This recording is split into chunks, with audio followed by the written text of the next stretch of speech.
গরিবের সংসারে ভগবানকে দেওয়ার মতন আমাদের কি স্বার্থ আছে বলো? ভগবান যেটাই দেয় সেটাই দিতে পারি। তো রাধে রাধে, সকলকে আমার চ্যানেলে অনেক অনেক স্বাগত। আশা করি তোমরা সকলে খুব ভালো আছো, আর তোমাদের আর গোপালের আশীর্বাদে আমিও ভালো আছি।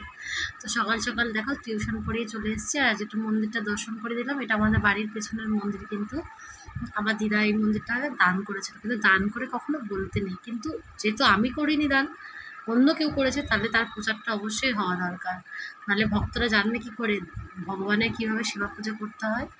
তো যাই হোক, সকাল সকাল দেখো পটল ভাজি আর উচ্ছেলো ভাজি আর সোয়াবিন আলু দিয়ে ডাঁটা দিয়ে রসা করবো।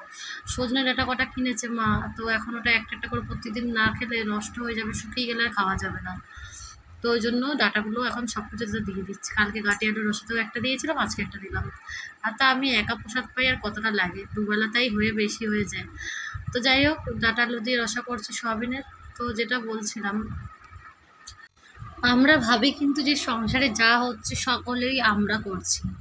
যারা ভাগবত গীতা বা শ্রীমদ্ ভাগবত পড়েছো তারা অবশ্যই জানো যে ভগবানই সব কিছু করাচ্ছেন আমাদের। আমরা কিন্তু শুধু নিমিত্ত মাত্র, তাই না? তো তার ইচ্ছা ছাড়া কিন্তু কিছুই হয় না।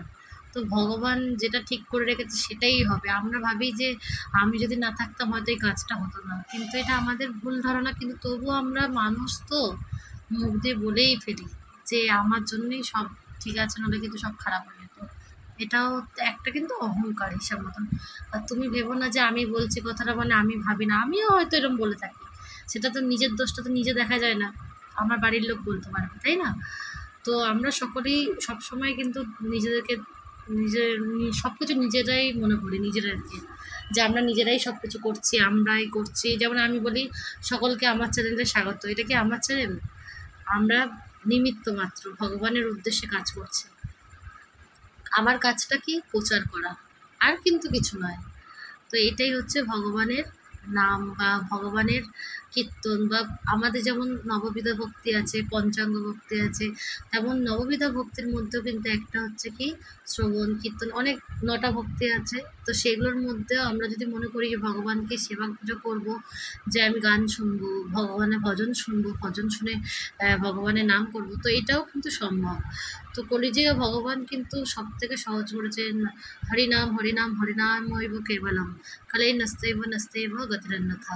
তো ভগবান কলিযুগেই একমাত্র দিয়েছেন যেখানে শুধু হরিনাম করলেই উদ্ধার হয়ে যাব। আর আমরা শুনেছি সত্য যুগে, ত্রেতা যুগে বিশাল বিশাল মনীষীরা বিশাল বিশাল পাহাড়ের মতন, মানে তাদের উপর টিলা হয়ে গেছে, এত তারা ভজন সাধন করতো। তো আমাদের কলিযুগে মানুষ, আমি তো মানে আমার নিজের কথাই বলছি, আমাদের অত ধৈর্য কোথায় যে আমরা এত ভজন সাধন করব? শুধু ভগবানের নাম নিতে হয়, তাতেই আমরা অধৈর্য হয়ে যাচ্ছি। তো আজকে আমি এটাই তোমাদের সাথে একটু একটু আলোচনা করলাম, যে সবসময় সংসারের কথা বলে ভালো লাগে না। তো যাই হোক, ভালো লাগলে একটা লাইক অবশ্যই করো। আর এই দেখো সন্ধ্যাবেলায় কীরকম বৃষ্টি হচ্ছে, আর এই যে আমার পড়ার স্টুডেন্টরা বসে আছে, পড়া বাদ দিয়ে মুখ লুকাচ্ছে দেখো। আর তারপরে গোপালের ভোগ দর্শন করো। কালকে আবার বৃহস্পতিবার, অনেক বাসন কুসন মাজতে হবে, সেগুলোও মেজে ঘষে নিয়ে এলাম, তাও তোমাদের সাথে একটু শেয়ার করে দিলাম। আর আজকের মতন ভিডিওটা এই অবধি। আর অবশ্যই তোমাদের যদি আমার ভিডিওটা ভালো লাগে তাহলে লাইক কমেন্ট শেয়ার করতে কিন্তু ভুলো না, আর অবশ্যই সাবস্ক্রাইব করো। রাধে রাধে, সকলেই ভালো থাকো।